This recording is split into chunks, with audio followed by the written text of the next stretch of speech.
sembah amung Zat Maha Murah lan kandha kang sinembah amung Zat Maha Murah.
Sigra bala kang tumingal perang campo samya medali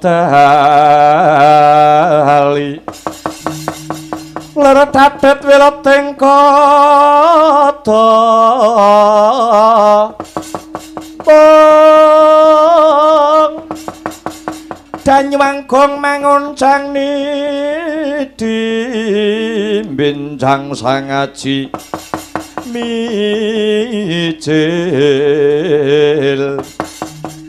ladinya ngedali wuwus tresna sura wilaga kaya buta singa bregil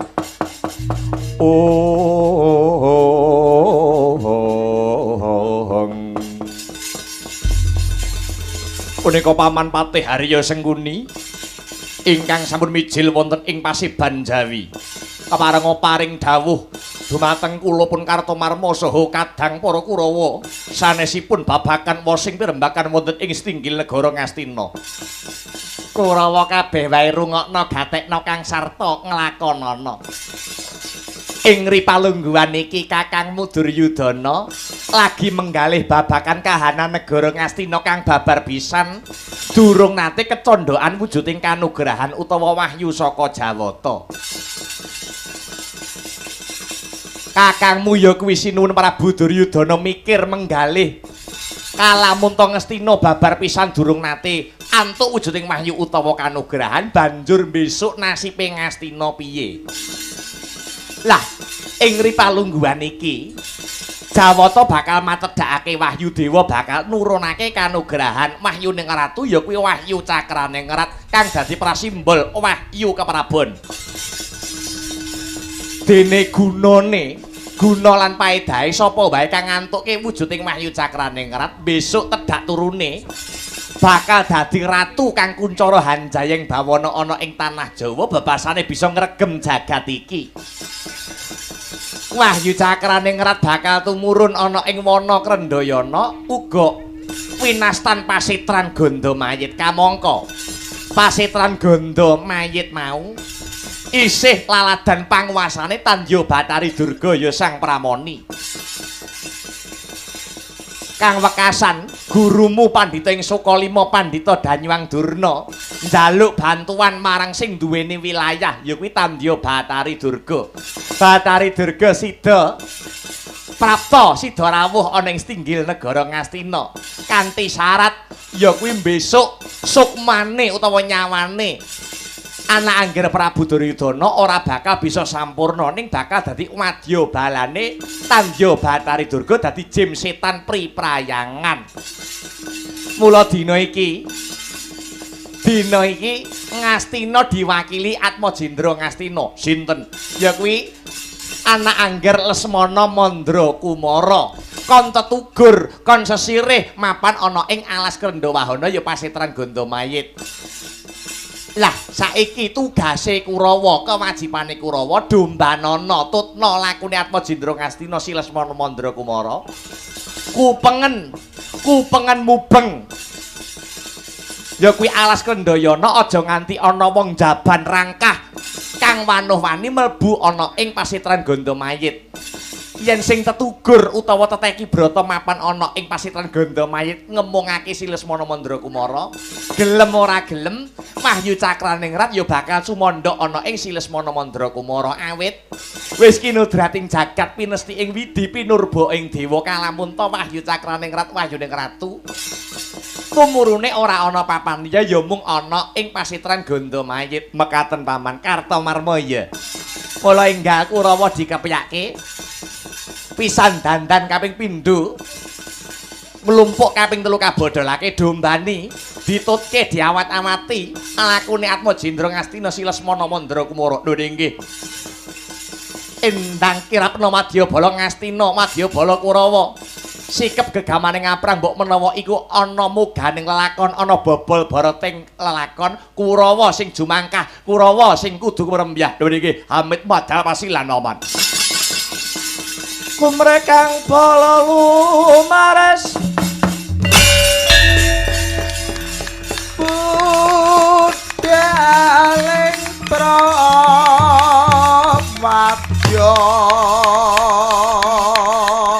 kuswa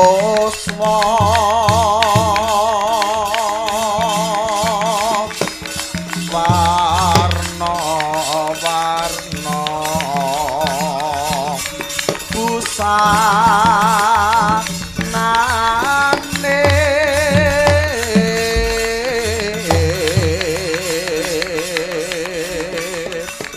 sakehing prawadya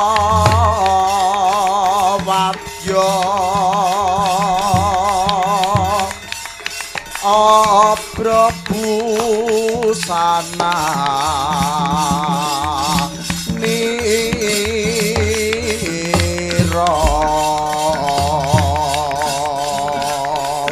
swarane rame gumuruh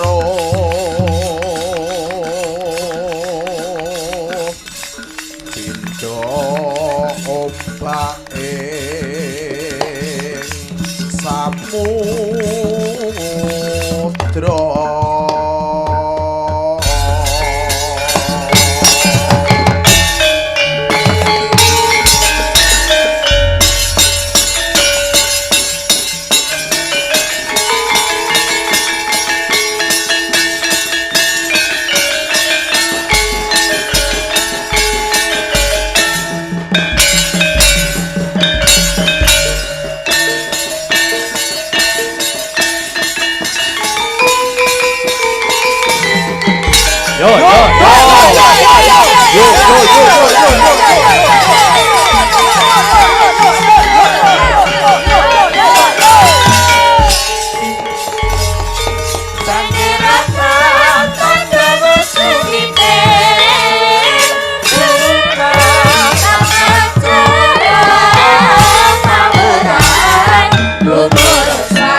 Mas.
Gumyung swaraning wadya kang lumampah kumpul sajor watata tancaruk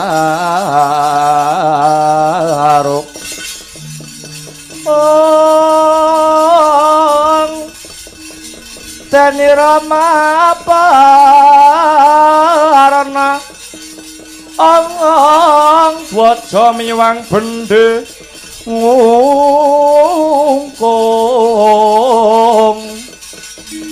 risang aswatama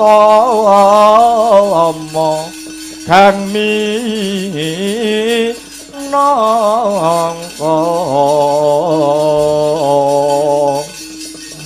tutuk ing prawadya bala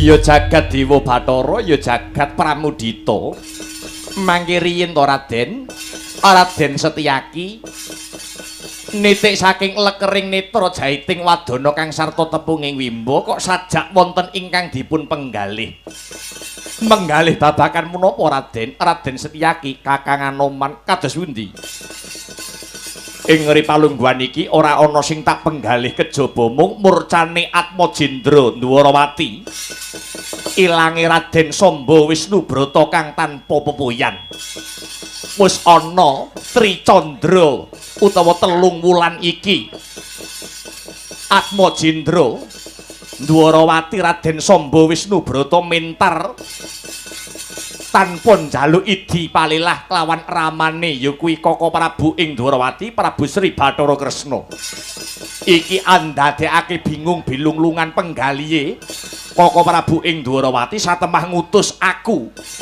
Setyaki supaya goleki baya ana ngendi ilange Raden Samba Wisnubrata ya mung babakan kuwi Kakang Anoman sing tak penggalih nganti ing Ripalungguhan iki Raden Setyaki piye Kakang Anoman Kula pitados kok Raden, wonten tetembungan kacang ora ninggalan jaran. Kacang ora ninggalan jaran ingkang maknanipun sinuwun ing Dwarawati Prabu Sri Bathara Kresna menika ratu ingkang cinaket kalian dewane, ratu ingkang gentur tapane manteng semedine. Kulino nyedhake ati nyedhake rasa marang purbaning Gusti ingkang Maha Nasa mesti kemawon. Ilangipun Nak Mas Samba murcanipun Raden Samba Wisnubrata mesti kemawon anduweni gegayuhan ingkang sae. Anduweni gegayuhan ingkang luhur tumrap katentreman lan kayuwananipun ing negari Dwarawati. Mangkono Kakang Anoman lakar kados mekaten Raden. Nanging sing tak bingungke iki dudu perkara Samba ilang tanpa pamit ning Kakang Anoman. Samba kuwi bocah enom. Bocah enom kuwi durung jejeg adek-adeke, isih miyar-miyur. Ngalor ya melu ngalor, ngidul ya melu ngidul. Mula wediku Kakang Anoman, Raden Samba Wisnubrata kang ilang saka Dwarawati iki mengko ora duweni niat kang becik, ora duweni niat kang apik, nanging malah glandang carang saka pucuk. Kejegur ana ing juranging kasangsaran. Mekaten kemawon Raden. Piye Kakang Anoman? Monggo sakmangke kula aturi Raden Setyaki tumut kula bakal ning ndi? Kula kanthi tetugur utawi teteki brata mapan wonten ing alas Krendawahana utawi wonten ing pasetran Gandamayit nyuwun pituduh dhateng purbaning Gusti ingkang Maha Kuwaos baya wonten pundi? Murcanipun Raden Samba Wisnubrata. Mangke sak sampunipun tetugur, sak sampunipun teteki brata wonten ing pasetran Gandamayit, mbok menawi Gusti sampun paring pituduh, Gusti paring wangsit babakan ilangipun Nak Mas Samba Wisnubrata. Mangkono Kakang Anoman lakar kasinggihan sumangga slendro ingkang raos slendro ingkang batos melampah ngener mangilen tumuju wonten ing wana Krendawahana utawi pasetran Gandamayit. Ya yen pancen mangkono hayu bebarengan enggal lumaku Kakang Anoman.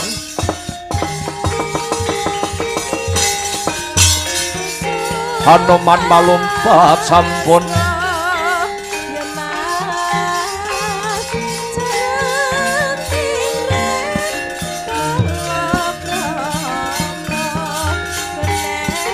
Prabang witing naga sari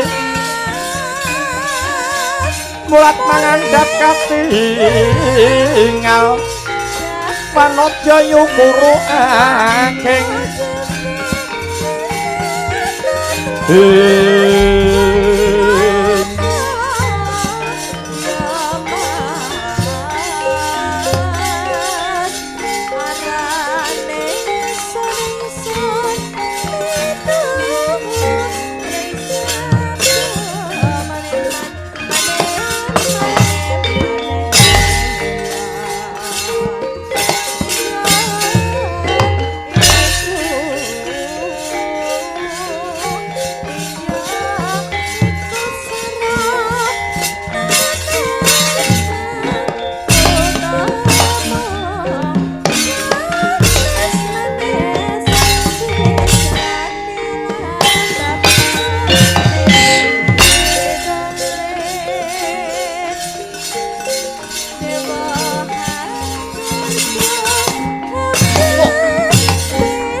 Ridho mawur mangawawurahan tengarane ngajurit gong maguru gongso dadak kaya butula war panjriting turang gesti miwang dwaja kang kegitir ora kata ingkang dwaja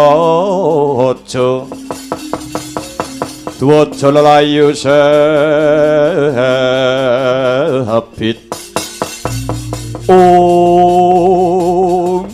latalah durung suwe anggonku lumaku iki kepapak ana wanara kusika seta tegese kedhek ulese putih yen bisa tata jalma manungsa ngaku sapa sing dadi aranmu tambuh marang aku aranku Begawan Anoman ya Senggana Rama Ndayapati bali takon iki ana barisan segelar sepapan cat katon cat ora sapa sing dadi cecunduk ing laku kekesete ratu gustiku Tandya Batari Durga aranku Temenggung Salokat Gatut Barat yo sumedya lakumu harep menyang ngendi aku arep tetugur teteki brata mapan ana ing pasitran Gondomayit ora kena bacut kudu bali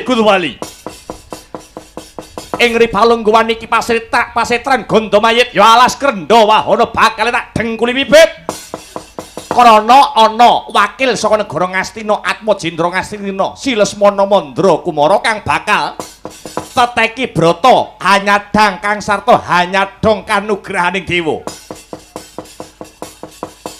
Jerengen kupingmu rungokno gobokmu. Pasitran Gondomayit kuwi duweke sapa?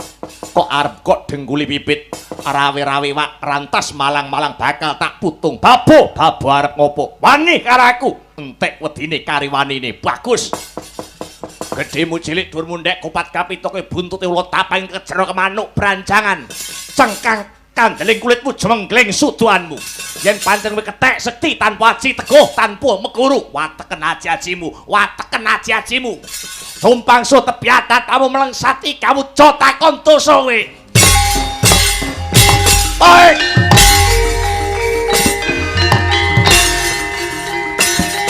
Oh!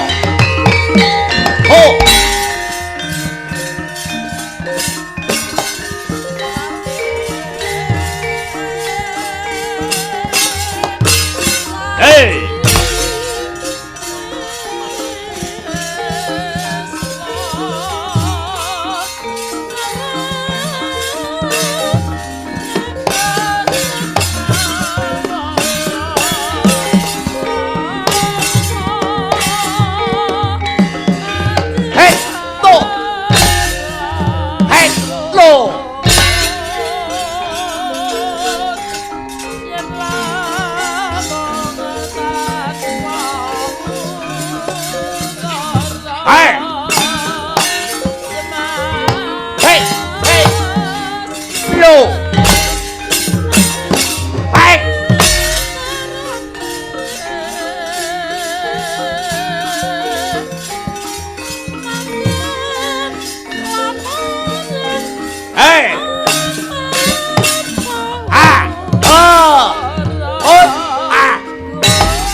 Cek, cek, hei, bet, hut, woi, woi,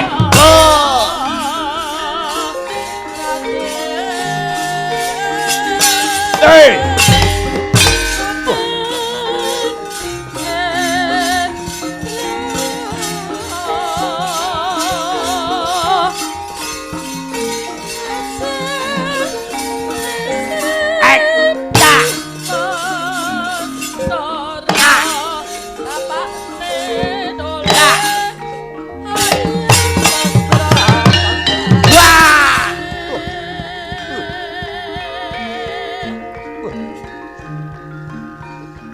Mati aku. Bet. Lo. O ha a o.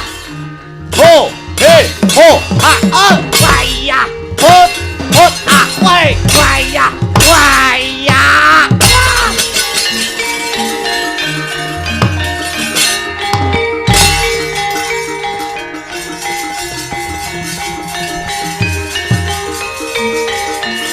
Lo.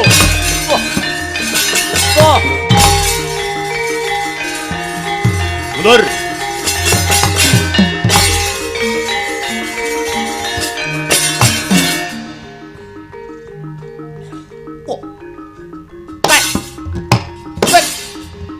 Wah. Hot. He. Wah. Ho. Wah. Hot. Hot. Hot. Wah.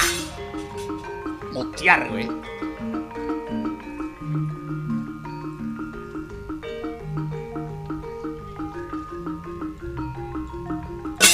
Bro.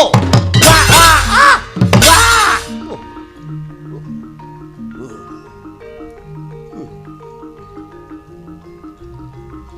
Bet. Bet. Wah. Hot waya. Ho. We. Wah. Wah. Waya. Bet. Ah.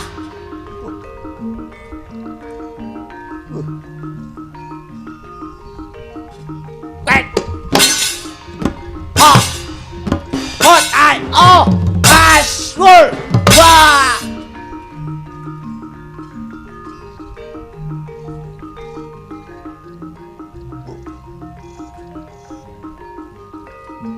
Wah.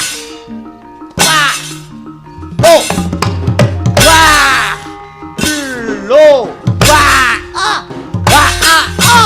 Wasyo. Wah.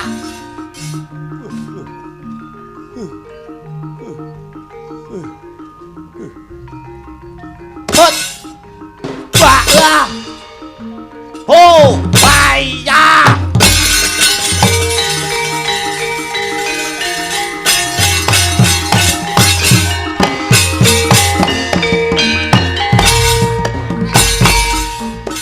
Rindu mabur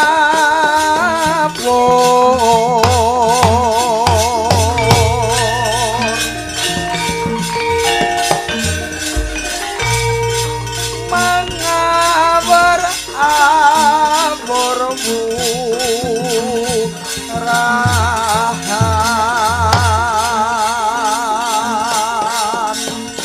pengaraning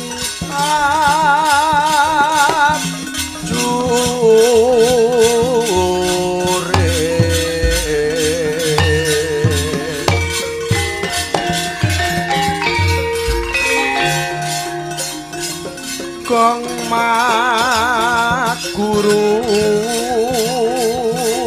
gong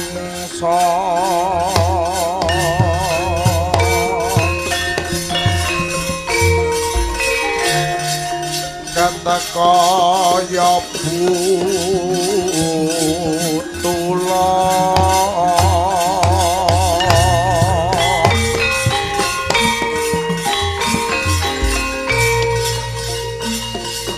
pangriting turangga esti berkata ingkang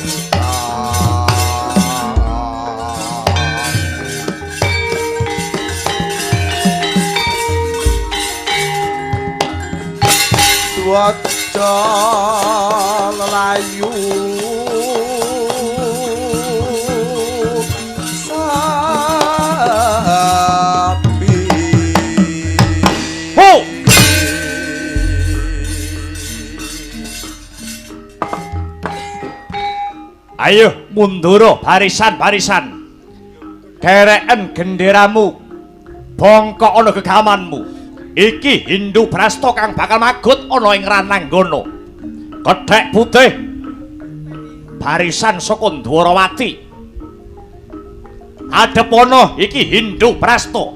Kelakon tak remet dadi ndok pengamun-amun kowe.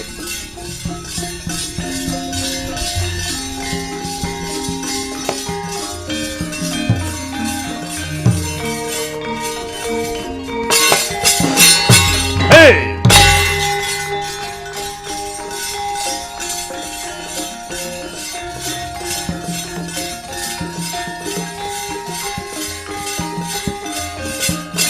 Hey!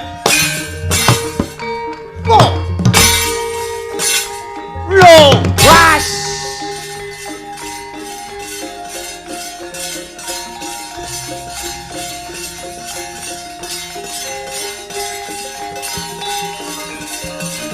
Hey!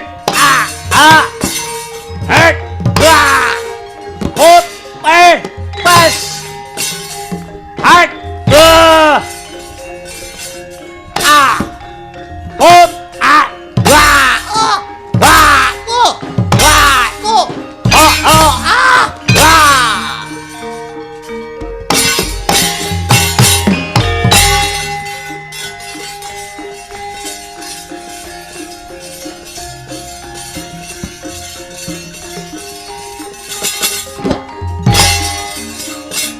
Low! Wah!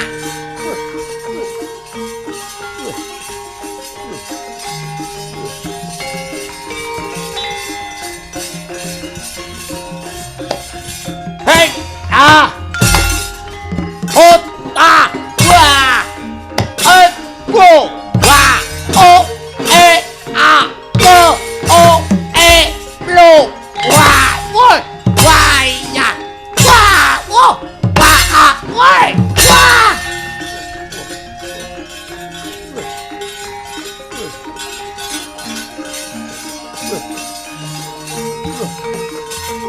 Wait! Ah! Wait! Wait! Blow! Wah! Wah! Ya! Wah! Ya! Wah! Wah! Wah!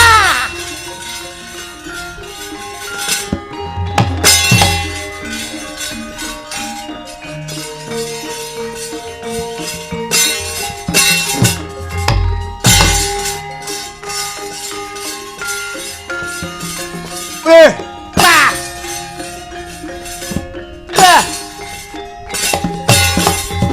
Hoi! Wah! Wah!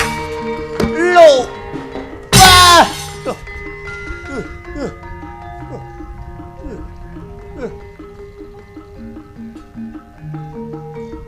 Wait! Blow! Wait! Wait! Ho! Ho! Ho! Ho! Hot! Et! Wah!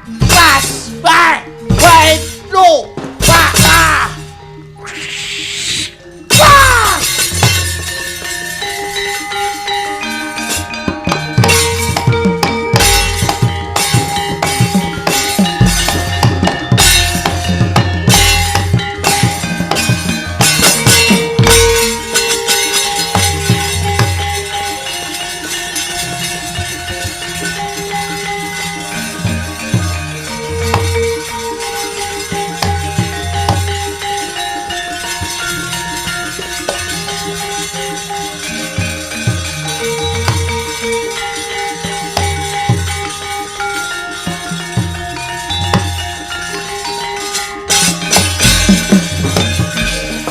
Andedal kayuh kekono Risang Ramandaya Patyana Yaksa Gung Cangkama namane wil katak sini jejagi troning warih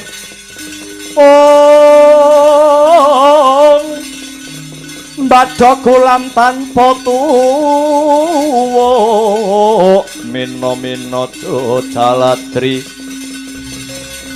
mila gugu saben ari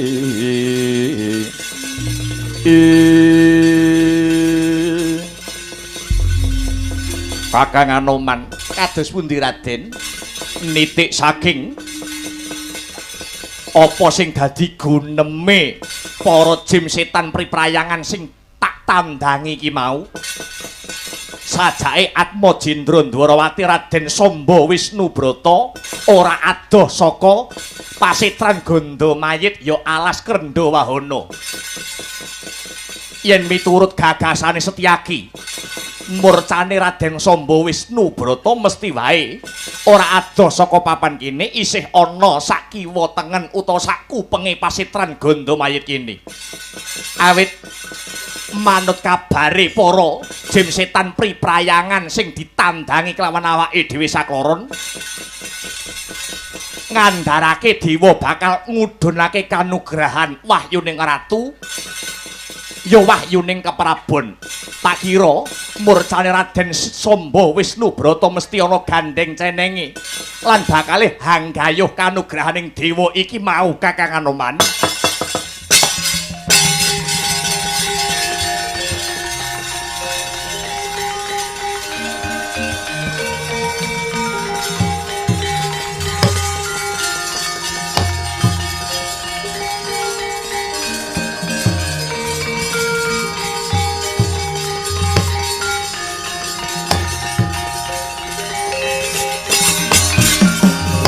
Nggih, menawi makaten sumangga Raden, anglajengaken lampah tumuju wonten ing pasitran Ganda Mayit. Hangu padibaya wonten pundi murcanipun Raden Samba Wisnubrata kaliyan meminta dhateng Sihing Bathara. Mugi-mugi lalakon Dwarawati enggal antuk pepadang Raden Samba Wisnubrata enggal timbul. Ayo tak derekke Kakang Anoman.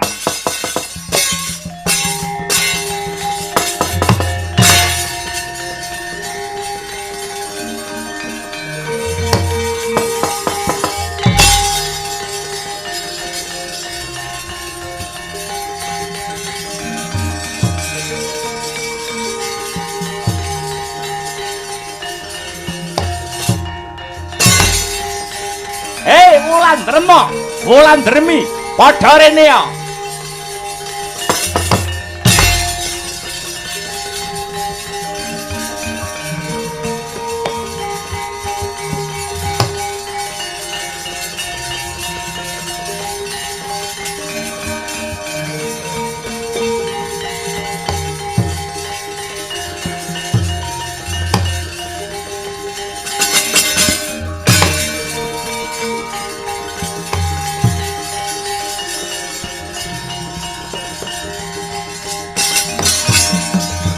Dewa-dewa sukata marang sureng prangutane aromarum ngendan wing awiyat narada ngebalani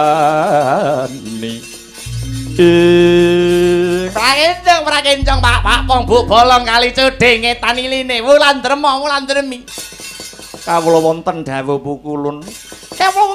pukulun wis kinodrating jagat lamun ing dina sakmengko dewa bakal matedhakake kanugrahan ya kuwi kang ingaranan wahyu cakraning rat wahyu ratu kang dadi simboling wahyu keprabon. Dene wahyu mau bakal tumurun mapan ana ing alas Krendha Wahana ya wana Krendhayana utawa mapan ana ing pasitran Ganda Mayit. Dina iki kang tetugur utawa tapa brata ana ing kono. Ana bocah cacah telu siji ya kuwi bocah Ngastina Silesmana Mandra Kumara angka 2 Atmajendra Dwarawati Samba Wisnubrata lan kang pungkasan satriya ing Tanjung Anom ya satriya ing Plangkawati kekasih Abimanyu ya Angka Wijaya. Marmane apa Wulandrema kang sarta Wulandremi tak timbali ana ing kene. Wulandrema jeneng kita Wulandrema kang dadi pengawakaning wahyu cakraning rat. Ya Wulandrema kang dadi pengawakaning wahyu ratu. Lah Wulandremi kewajibane ya kuwi neter. Utawa dadi panggoda utawa panyoba baya sapa kang pantes ketondokan wahyu ratu ya utawa wahyuning keprabon. Teteren sepira kawaskitane, sepira mantenging ciptane satriya katelu mau. Sing paling kuat ya kuwi sing kuwagang nampa wahyu ratu ya wahyu cakraning rat. Mekaten do pukulun. Ya pancen bener. Mula pilihan satriya sing bening atine, sing tulus panembahe, sing cedhak karo wong cilik. Nuwun inggih. Menawi mangkaten kalilan kula nyuwun pamit. Duga Ginawati ati aja nganti keri. Wulandrema lan Wulandremi.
Kang samar pamoring suksma sinukmaya winahya ing asepi sinimpun telenging kalbu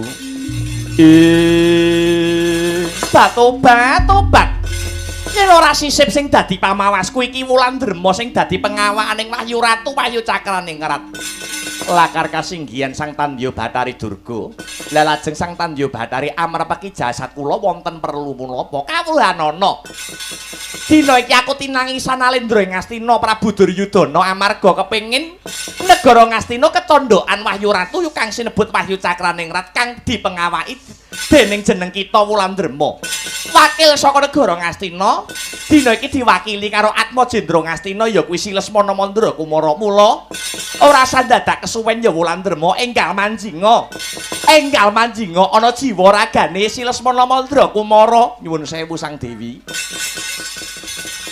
Wahyu Cakraningrat punika sanes barang dolanan ingkang nampi wujudipun Wahyu Ratu punika ingkang kuat jaba jerone sing kuat jiwa ragane awit sinten mawon ingkang nampi wahyu kanugrahan kasebut mbenjang tedhak turunipun badhe dados ratu ingkang ageng pangaribawanipun mila Sang Tandya Bathari sumangga kula aturi paring dawuh dumateng Lesmana Mandra Kumara supados kuat lair batinipun menawi sak wanci-wanci wonten godha utawi panyoba ingkang andhatengi kedah tuwajuh kedah tatak tetek supados tutuk lan anampi kanugrahan kasebut ya yen pancen mau tak kandhanane Si Lesmana Mandra Kumara ya Wulandrema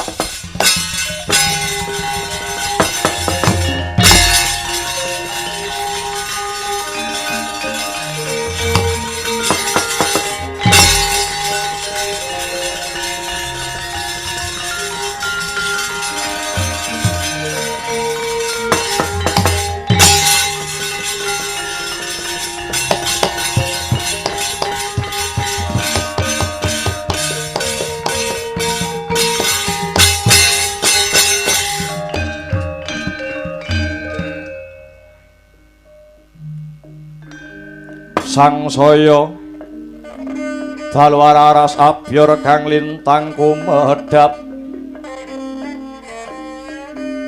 teste sunya tengah wengi lumrang gandaning puspita karengyaning pudyanira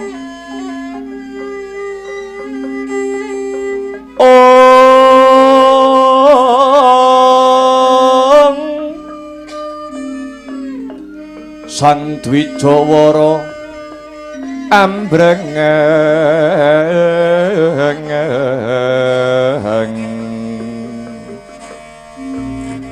lir swaraning madu brangta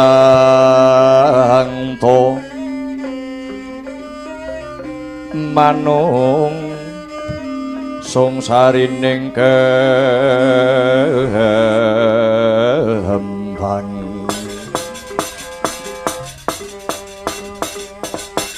wancine wis madya ratri dereng wonten ingkang cinarita amung Sang Hyang Candra ingkang jumedhul saking arka arsa hamadangi jagat. Dupi tatasing kamantyan dewasaning Sang Hyang Arka yekti wis wancine gara-gara mijil tirta kencana.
Subhanallah walhamdulillah wala ilaha illallah wallahu akbar. Leren wis dhisik ya Mas Gareng karo Dik Bagong. Ngono ya lho Dik Petruk nggih. Nganggo ambekan. Heeh. Dasare request saka para panitia nyuwun lakon. Lho niki menika Wahyu Cakraning Ngrat. Wahyu Cakraning Ngrat. Ya. Iki simbole Wahyu Ratu utawa Wahyu Keprabon. Ya. Wahyune pemimpin. Heeh. Ternyatane awake dhewe selaku dalang iki ibarat bakul. Heeh. Mung kari nuruti sapa sing tuku, awake dhewe kudu iso ngladeni. Oh ngono. Heeh. Dasare Wahyu Cakraning Ngrat kuwi ya klebu pakem ya momo ana ing serial lakon Wahyu liyane. Heeh. Ane ya Wahyu ki nggur kuwi wae Cakraning Ngrat Makutha Rama ya sing ana bukune. Lah iki bengi iki minangkani dawuh saka para panitia. Ngambali atur aja lali ngaturke gunging panuwun. Terima kasih yang sangat banyak ya Dik Petruk. Heeh. Ewadene awake dhewe sing isih ngrumangsani dadi dalang ajaran. Heeh. Isih belajar, isih akeh kekurangane tinimbang keluwihane. Nggih Mas Gareng. Ewadene nampa dawuh ya kuwi dawuh saka kabeh seluruh warga masyarakat ingkang lenggah ana ing desa Ngampel. Heeh. Lumantar para panitia, Bapak Lurah Pak Haji Kolaib, Iya. Pak Wop, Pak Slamet Riyadi, Bapak Ketua Panitia Pak Amin Tohari, Mbah Mudin. iya. Ngaturaken panuwun mugi-mugi paseduluran kang sarta tali silaturahmi mriki boten kendhat ing taun menika kemawon nanging saged kasambung wonten ing taun-taun berikute. Amin amin ya rabbal alamin. Pancen sing disesuwun kaya mangkono Truk. Acara bersih desa utawa sedekah bumi nyukuri kenikmatane Gusti Allah sing diparingke marang umat kang urip ana ing jagat raya wujute bumi. Mula ana sing ngarani sedekah bumi. Nyukuri nikmate Gusti Allah sing wujute bumi. Bumi saben dina kok maculi. Bumi saben dina kok idak-idak. Bumi saben dina kok uyuwi. Nanging ora tau sambat malah subur. Nukulake tanduran kang murakapi kanggone para warga masyarakat. Oh ngono. Mula syukur kuwi perkara sing baku kaya pangandikane Mas Klitik mau sore dadi wong Jawa aja lali karo jawane. Arep budaya manca mlebu ana ing laladane awake dhewe ana ing bumi Nuswantara monggo ning kudu ana filter-filter sing sesuai karo jati dirine wong Nuswantara. Oh ngono. Ana sing ngomong Jawa digawa, Arab digarap, Barat diruwat ngono kae ya Dik Petruk. Nggih. Oleh budaya manca mlebu ning Indonesia tidak menolak awake dhewe dengan kemajuan zaman ning kudu nganggo filter. Mergo awake dhewe iki wong Jawa kang kebak ing tata krama, wong ketimuran sing kebak pitung. Oh iya Truk. Ingkang buaku para-para warga masyarakat ingkang lenggah ana ing Ngampel. Dalu sak mangke ngadani syukuran. Para-para tani sing nyukuri nikmate panen, paringi panen sing melimpah, nyuntuwa Pak Tani lho Mas Garing karo Dik Bagong. Ngono? Pak Tani kuwi duweni sifat jujur, lugu kang sarta tekun, ora nggege mangsa, ora mbujung wanci. Oh ngono. Sipate sing perlu ditiru saka Pak Tani. Nggih, upama nandur kuwi ya dienteni nganti panene ora disengka. Mula akeh-akeh priyayi Ngampel sumrambahe sak kecamatan Papar. Iki ya sabar lan narima nadyan priyayi sugih ning ora semugih. Oh ngono. Ayo belajar urip sing prasaja, belajar urip sing sederhana wae. Mergo wong urip iki kudu ngrumangsani saya suwe iki saya tuwa. Andhap asor lembah manah kudu ditengenake. Ngono Dik Petruk. Aja kaya mancung saya tuwa saya ndangak mengko malah kesandung-sandung mergo tanduran mancuke saya tuwa saya ndangak. Ngono ya Dik Petruk. Nggih. Ayo menyelam sambil minum air. Menyapa para-para netizen yang masih setia menunggu di channel Asta Brata Media. Wah, ya. Disapa Mas Heru? Ya. Ya disapa ini ya. Iya no. Ada Mbak Ayu di Hong Kong. Ya.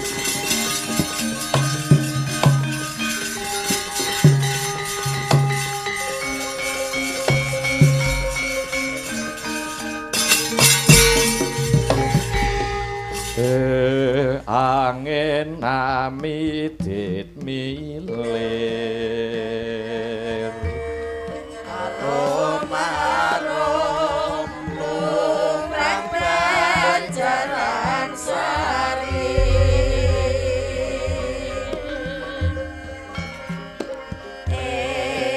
Angin-angin milir Arum-arum lumrah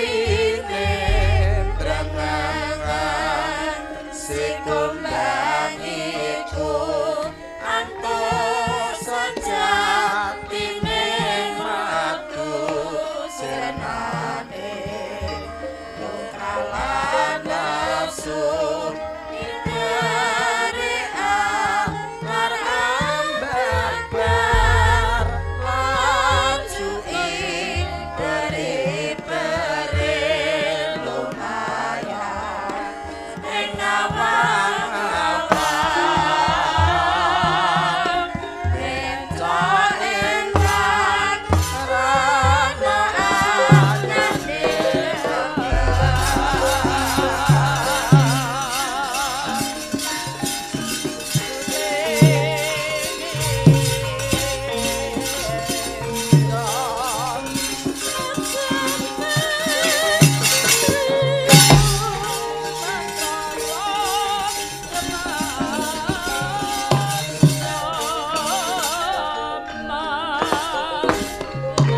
Ya jagat ya dewa ya bathara yen ora sisip ing pamawas iki sajaatma jendra negara Ngastina si Lesmana Mandra Kumara kang nedheng tarak brata ing sedya sajak hanyadang kang sarta hanyadong tumruning kanugrahan Wahyu Cakraning Rat. Iya yen pancen jeneng sira sing kuwagang nampa Wahyu Cakraning Rat panjenengan ulun Wulandrema arsa manjing ana jiwa ragamu Lesmana. Mara coba apa pancen bener jeneng sira Lesmana Mandra Kumara kuwagang lan tatak ngadepi panggoda kang sarta panyoba. Apa wae satemah jeneng sira ngintuke apa kang sira kepinginake.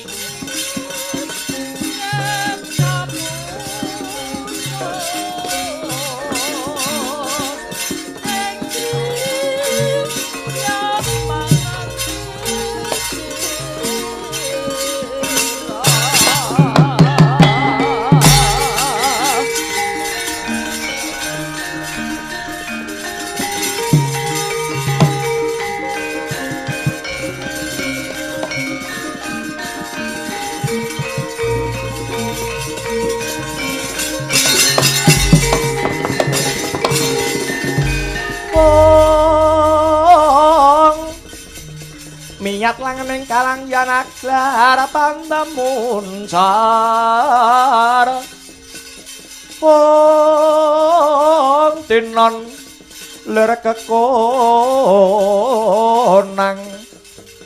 surem sorote tan padang kasor lan pajaring purnameng gegono dasare mangsa katiga Kanjeng Hyang Tantya Bathari tur kuwi ngamper peki jasatipun pun Lesmana. Ados pundi Kanjeng Hyang? Lesmana ana cahya mantra sak sada lanang wis manjing ana jiwa ragamu. Pratandha si Wulandrema utawa Wahyu Cakraning Rat Wahyuning keprabon wis manjing ana ragamu. Tegesipun kula benjang dados ratu ingkang ageng pangaribawanipun mengko dhisik. Tutukna anggonmu tarak semedi. Isih ana tataran sing durung bisa dilewati ya kuwi. Mengko yen jeneng sira Lesmana ana panyoba utawa panggoda apa wae, aja nganti kegodha. Sing tatak sing tetek nganti bisa tutuk rasamu supaya Wahyu Cakraning Rat katrem ana jiwa ragamu ya nang.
Lo macan. Ah. Lo. Ah.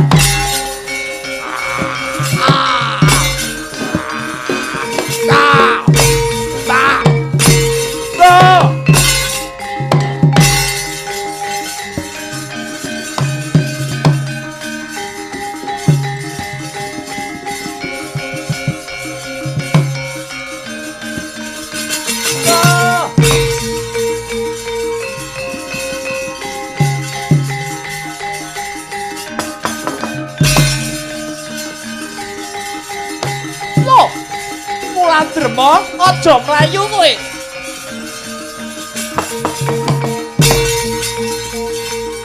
Wah, lah dalah.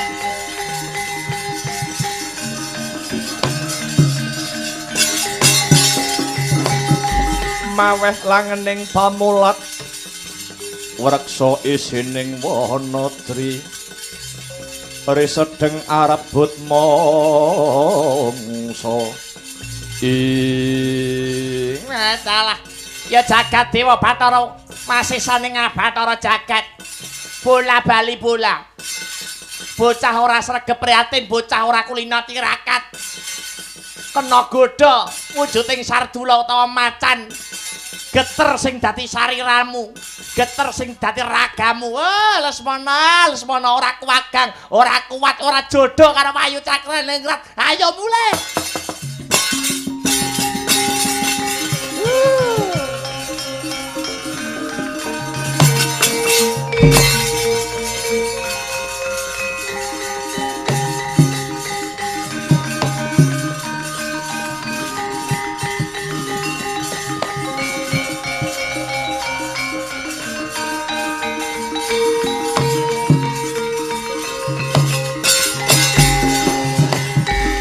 Punabata mirah ingsun prihatin waspaga mijil tuhu dahap tanpa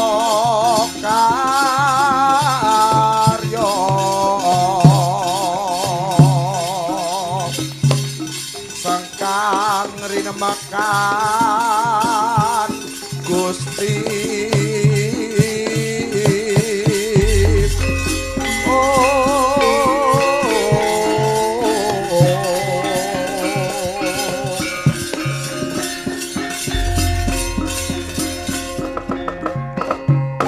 Ya jagat Dewa Bathara iki yen tak sawang bocah Ndwarawati bocah Parang Garuda Samba Wisnu Brata kang lagi tetugur ana ing pasetran Gandamayit ya. Yen pancen sekung panembahmu, temen anggonmu bakal duweni gegayuhan hanggayuh wahyuning ratu, bakal manjing ana ing jiwa ragamu coba sepira kekuatanmu Samba Wisnu Brata.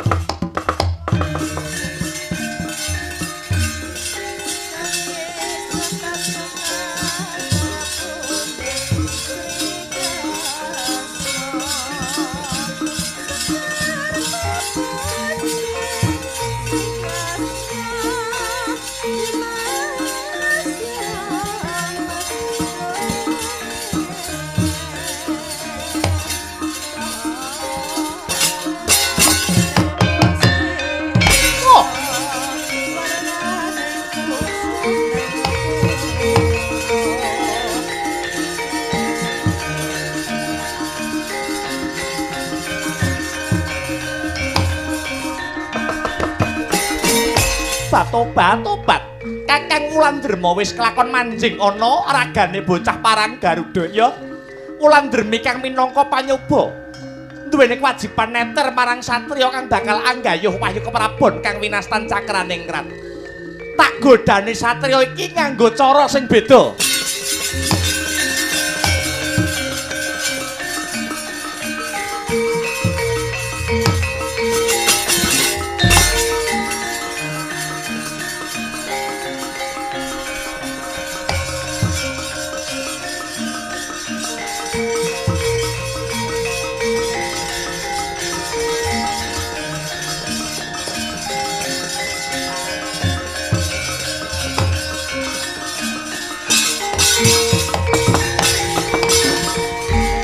mung sira sang tuk ing arum ilining mamanis hambleber mring kang cipta ing syukur bagi jumurung sapa to sing ora krungu kondange Samba Wisnu Brata dasare anake ratu aku uga calon ratu ana ing negara Ndwaramati bapakku Titis Wisnu mula ora aneh ora mokal kalamun to ana cahya manter sak sada landang manjing ana jiwa ragaku alakon wahyu cakraning rat manjing ana ing jiwa ragane Samba Wisnu Brata lho sapa iki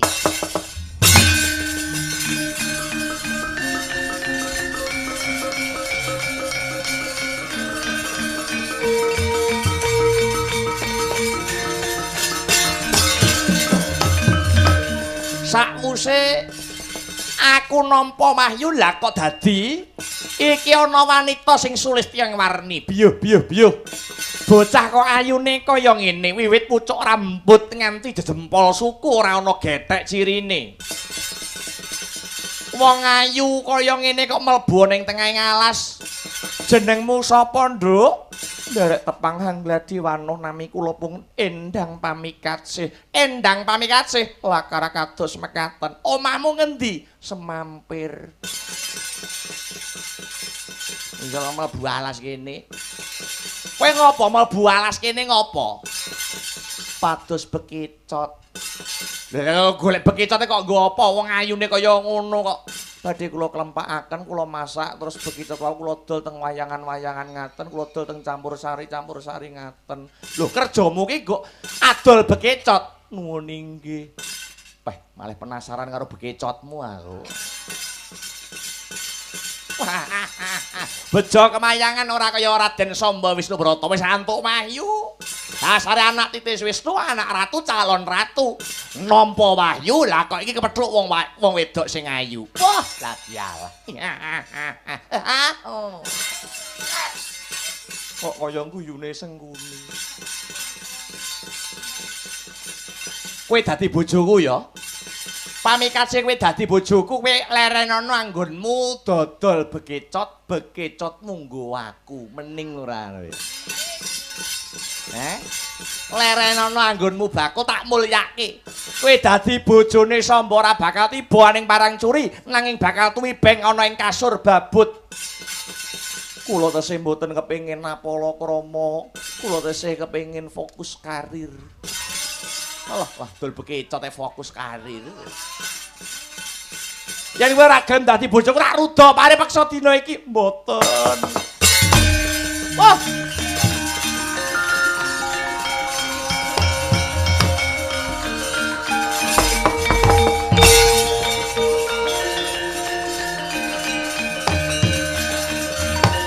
ora kuat kowe Samba wah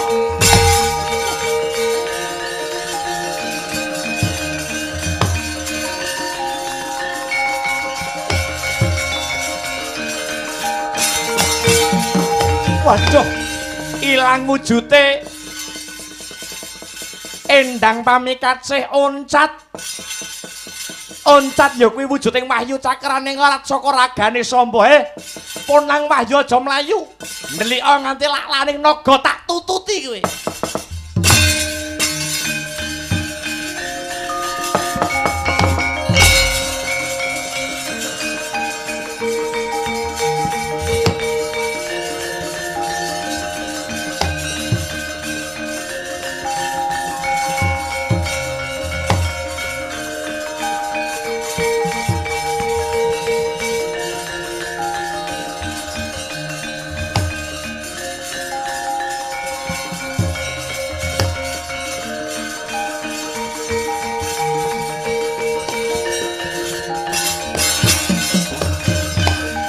dalah iki sajake bocah plongko mati si Abimanyu nanging memba wujuding brahmana utawa pendhita ya ta ya kok sajak sekung temen anggonmu tarak brata anggonmu yoga semedi aja kaget Wulandrema bakal manjing ana jiwa ragamu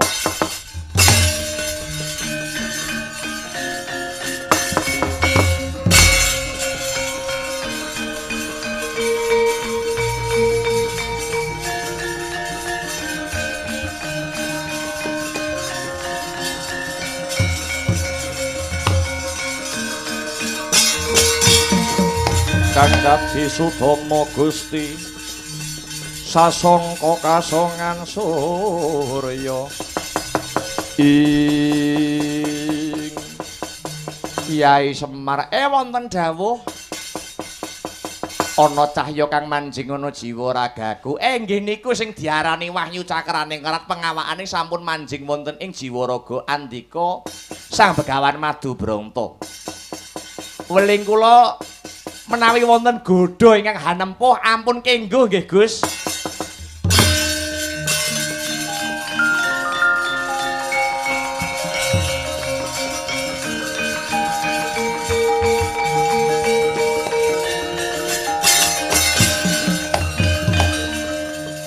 Iki ana wujuding Brahmana. Kakang Wulandrema kasembatan manjing ana ragane pandhita iki njajal tak cobane nganggo srana sing beda meneh.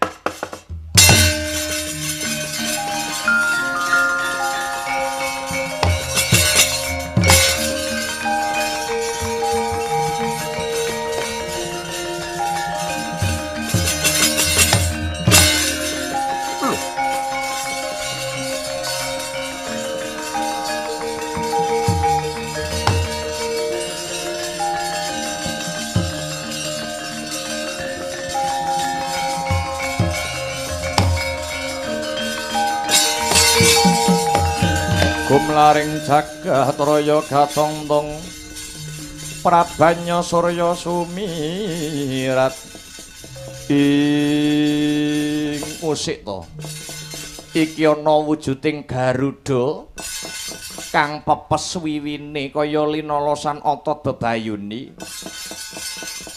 Dosang wiku kula sampun boten gadah pengajeng-ajeng nyambung urip suwiwi kula sampun pepes, kula sampun boten gadah kekiatan. Kula nyuwun mugi wonten mulunging penggalih handika Sang Wiku. Menawi kepareng kula nyuwun daging sak tampel. Getih setetes minangka sarana anggen kula badhe nyambung gesang kula Sang Wiku.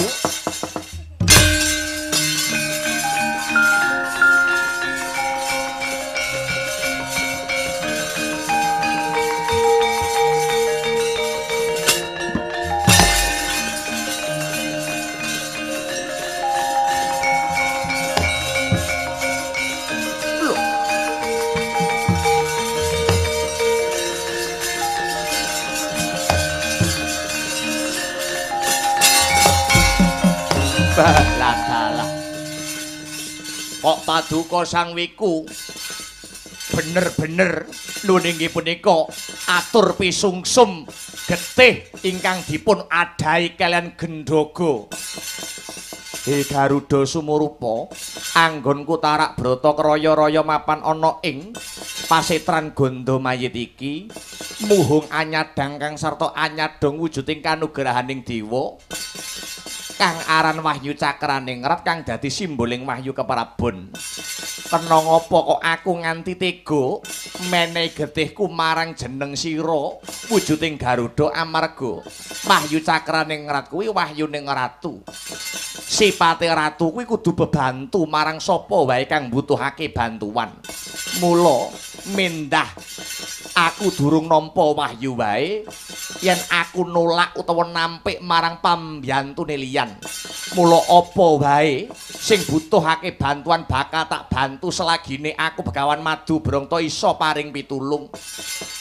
Merga miturutku sipating ratu kuwi kudu angayomi lan angladeni sapa wae kang butuhake pambiyantu. Ayo enggal ombenen getihku iki minangka sarana sira wujuding Garuda nyambung uripmu iki Garuda. Oh!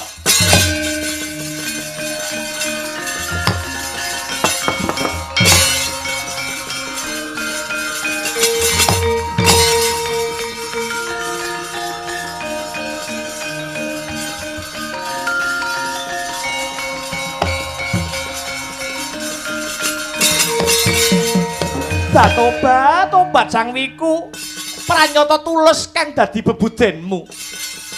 Ora salah yen to Kakang Wulandrema manjing ana sanubarimu kowe ngorbanke getihmu lan dagingmu kanggo srana kebutuhane liyan. Kalamun to kowe besok kaju menengake ratu utawa tedak turunmu dadi ratu, mesti bakale mentingke para kawula cilik kang butuhake uluran tanganmu sang wiku.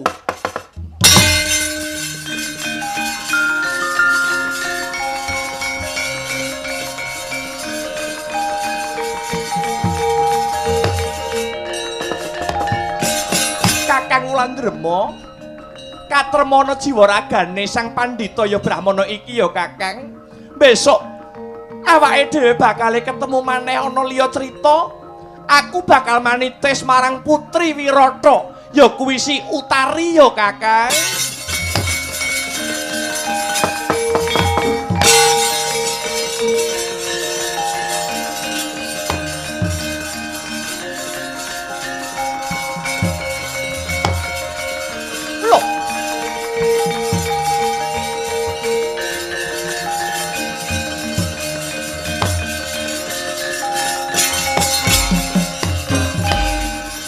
Iki ana manungsa kang nganggo sandangan Brahmana. Sapa jenengmu iki sanak? Begawan Madu Brangta Pandhita Kliyang Kabur Kanginan. Lajeng paduka sinten Raden? Anak Ratu Ndwarawati, anake Prabu Sri Bathara Kresna. Aku Samba Wisnubrata. Lajeng perlunipun merepeki dhateng jasad kula. Aku bubar wae nampa wahyu cakraning rat nanging wahyune uncat. Tak tututi lah kok tinemune jebul manjing ana jiwa ragamu. Ayo kene wulungna wahyune. Wulungna marang Samba. Nyuwun sewu Raden.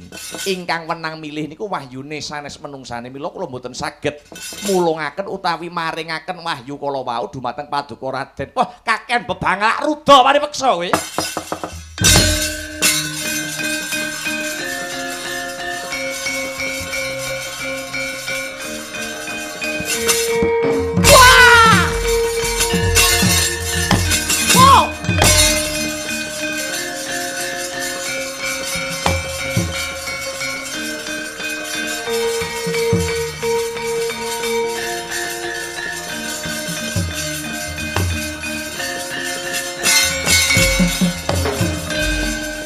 Panemban tak tututi lungane Wulandrema utawa wahyu cakraning rat manjing ana jiwa ragamu.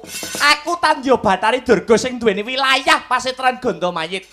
Kowe tetugur ana kene ora njaluk idi palilah karo panjenenganing sun sing duweni wilayah. Mulungna wahyu cakraning rat marang aku. Kula mboten saged mulungaken amargi ingkang menang milih niku kanugrahane. Sing menang milih niku wahyune sanes menungsane. Kowe tegese wani karo aku. Kowe wani karo Tandya Batari Durga sing duweni wilayah pasetran Gandamayit. Bosen urip kowe.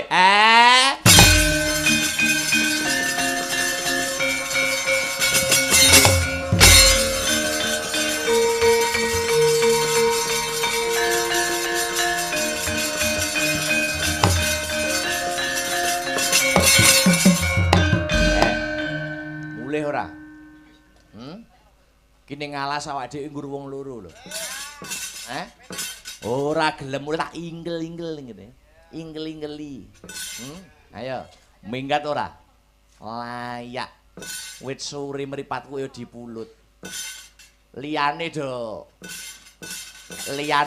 wis bablas monggo. Untunge Semar ora turu. Liyane do wis ngorok ora apa-apa. Ning tujune Semar kok ora turu. Minggat ora? Musuhmu Semar.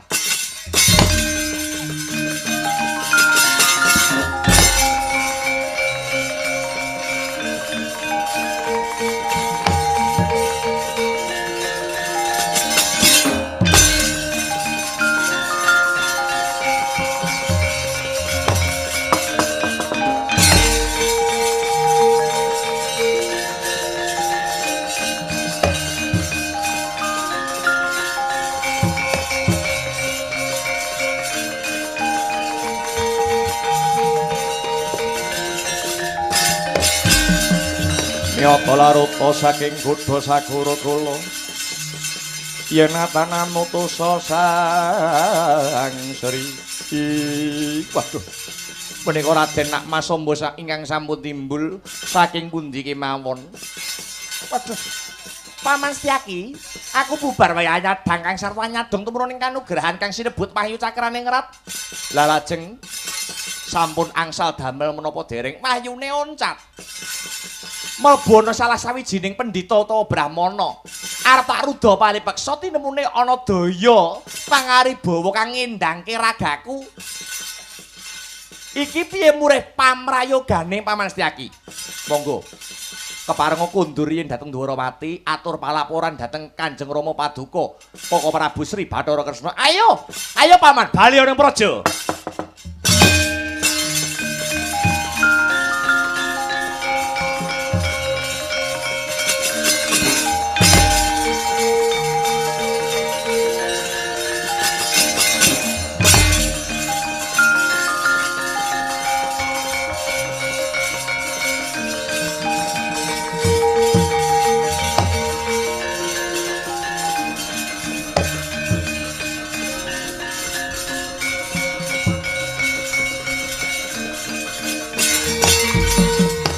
Mulat para sang Arjuna esmenira kamanungsan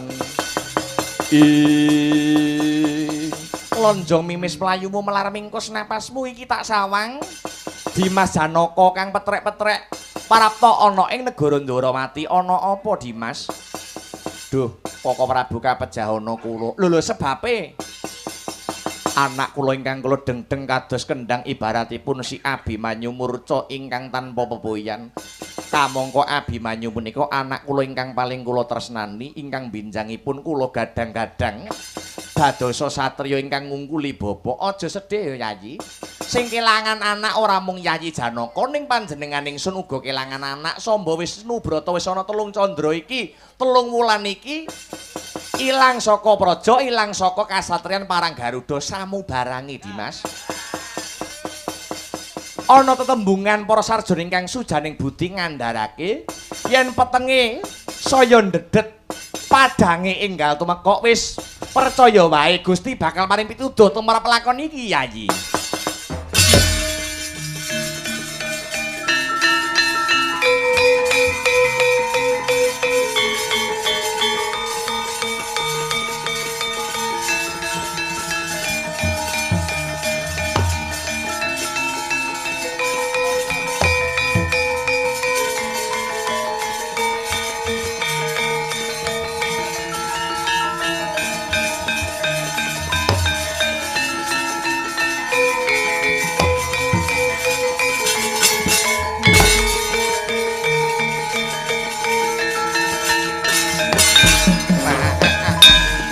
Iki Samba sing wis timbul nuning nggih Kanjeng Rama. Duh ngaturi palaporan piye Samba? Kula mentar saking praja nggih badhe anggaya kanugrahan wujudipun wahyuning ratu Wahyu Cakrane Ngrat wis entuk gawe. Wahyu sampun manitis dhateng kula nanging ical Kanjeng Rama. Lho kok iso ilang? Awit kula kegodha salah satunggaling wanita satemah wahyu oncat saking raga kula. Kendanging wahyu kula tututi mlebet wonten salah satunggaling brahmana. Badhe kula prawasa lah kok tinipun wonten daya angin ingkang ngendangaken jasad kula. Kula nyuwun pangayoman Kanjeng Rama Samba. Kowe iki bola-bali nadyan kowe anake Titis Wisnu, anake Ratu Ndwarawati ning kowe ora tau tirakat, kowe ora tau cegah dahar lawan guling. Uripmu mung tansah mubra-mubru rina wengi keceh bondo ora tau sesirih, ora tau tirakat. Wong yen wis nampa mahyu aja gepok singgol karo wanita, aja gegodha karo wanita. Lah wanitane mbok apakne? Kula perkosa. Lah ngono kuwi. Ngono kuwi. Kowe iki wis kewahyon lho, ngono lho, ngono lho. Kowe iki wis kewahyon jaganen wahyumu ngono. Aja kok malah ya ta? Njaga wahyu kok malah rumangsaku. Kowe iki wis laris. Nah. Jaganen wahyune. Aja kok dolanan wedokan wae. Lho penitine wis ngoyak-ngoyak lho. Peniti gamelane wis ngoyak-ngoyak.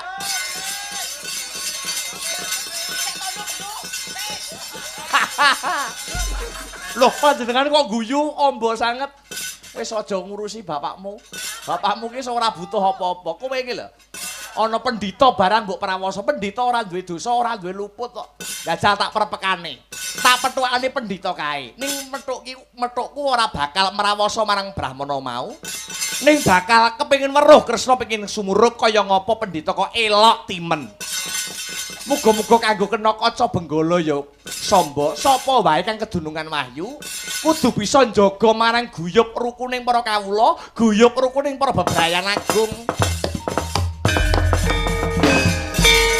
Serempak dia akan gugur, punya guyub dilakoni.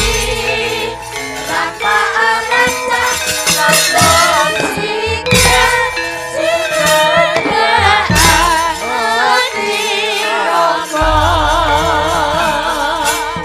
Serempak dia akan gugur, punya guyub dilakoni.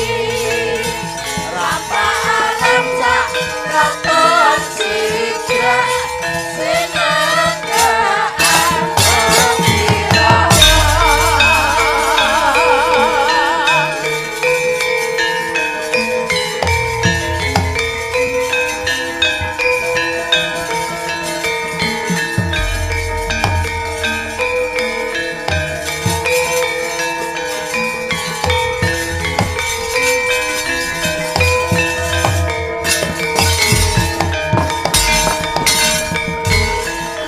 Koko Prabu piye Janaka? Putra Paduka sampun kepanggih nanging anak kula dereng kepanggih ngusik to. Nyebar godhongkara sabar sawetara iki lah kok ana pandhita Begawan Madubrangta sapa jenengmu Prabu Kresna? Lho kok wis ngerti sing gurine sapa jenengmu Janaka? Lho kok sampun sumerap kalian kula. Ngusik to. Ana pendhita anyar katon jenengmu sapa ki sanak? Begawan Madubrangta. Kok ditutke Kakang Semar? Niki bos baru niki. Bos baru, manajemen baru. Mesti nggawe channel YouTube baru. Arep malih dadi bulus poleng. Yen wong liya mbok apusi ora apa-apa, ning Prabu Kresna ora bisa mbok apusi. Layak wahyune katrem ning jiwa ragamu, Janaka iki anakmu Abimanyu.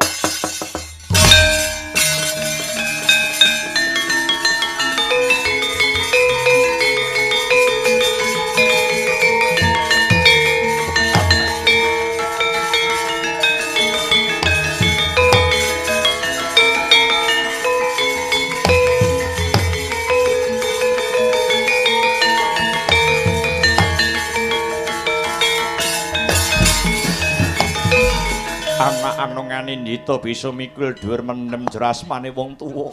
Kowe wis entuk gawe. Nuwun inggih sampun Kanjeng Rama, kula sampun angsal damel nggayuh wahyuning ratu. Wahyu keprabon ingkang winastan wahyu cakaraning rat. Semar ingkang melu nyekseni perjuanganipun Kang Putra Den. Mugi-mugi wahyu ingkang manjing wonten jiwa raganipun Kang Putra pun Abimanyu utawi Angga Wijaya menjang. Duka Ndara Abimanyu, duka tedhak turunipun Raden Abimanyu lan Raden Janaka saged dados pemimpin utawi pangarsa ingkang ageng pangaribawanipun pindhaning regem jagat menika. Asta Brata